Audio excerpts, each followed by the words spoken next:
اگر آپ اتنی جلدی میں اور اس طرح سے پابندی لگائیں گے تو لوگ آپ کو تھو تھو کریں گے. اور دوسری بات یہ ہے کہ آیا آپ یہ جو ایکٹ کرنے جا رہے ہیں اس کو آپ پارلیمنٹ میں ڈسکس بھی کریں گے؟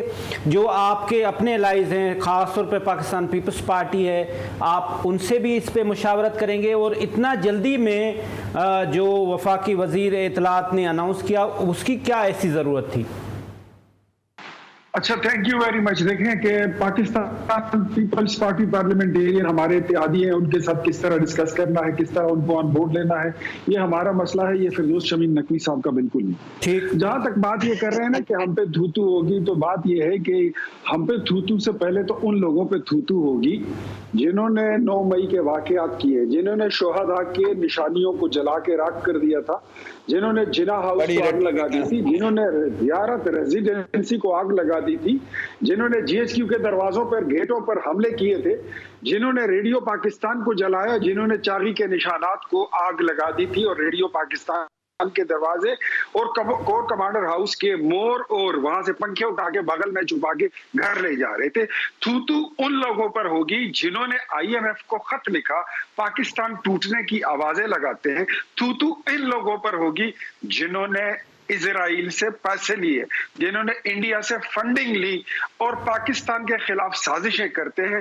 وہ لوگ جنہوں نے پاکستان کی موٹر ویز اور ایئرپورٹس کو گروی رکھوایا، تھوتو ان پر ہوگی.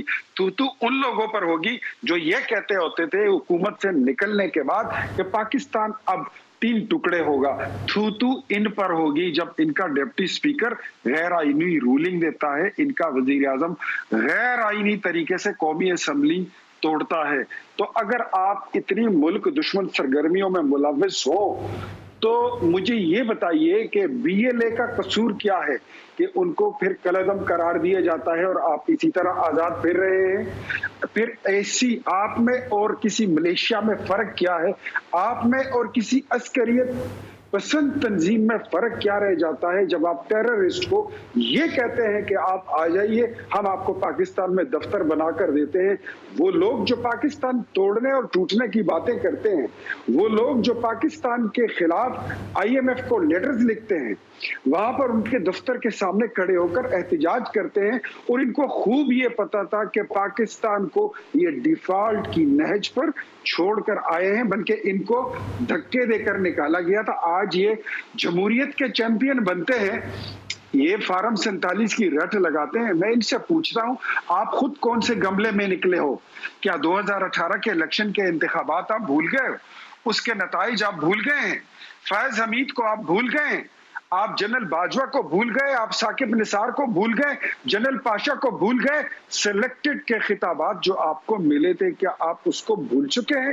اگر بھول چکے ہیں تو یہ قوم آپ کو یاد کرائے گی، پارلیمنٹ آف پاکستان آپ کو یاد کرائے گی، پاکستان کی جمہوریت، جمہوری قوتیں آپ کو یاد کرائیں گی کہ آپ اینٹی سٹیٹ ایلیمنٹ ہو. اور آپ کے ساتھ جتنا بھی رعایت ابھی تک برتا گیا ہے وہ اس لیے برتا گیا کہ ہم سمجھتے تھے کہ آپ پولیٹیکل لوگ ہیں، لیکن آپ کو سال گزر گئے، آپ you couldn't learn how to behave like a political party. Your leader, he couldn't even learn how to behave like a political leader. So this is the right time کہ اب آپ کو یہ بتایا جائے کہ آدھی آیت مت پڑھا کریں، آپ صرف ایاک نعبد و ایاک نستعین پڑھتے ہیں. اس کے آگے صراط مستقیم بھی ہے، وہ بھی آپ کو پڑھایا جائے گا. 6 کلمے بھی آپ کو پڑھائیں گے اور آپ سے لا الہ الا اللہ محمد رسول اللہ کے نعرے بھی نکلیں گے، وہ کلمے بھی آپ کو پڑھائیں گے، کیونکہ ضرورت اس وقت ملک کو بچانے کی ہے.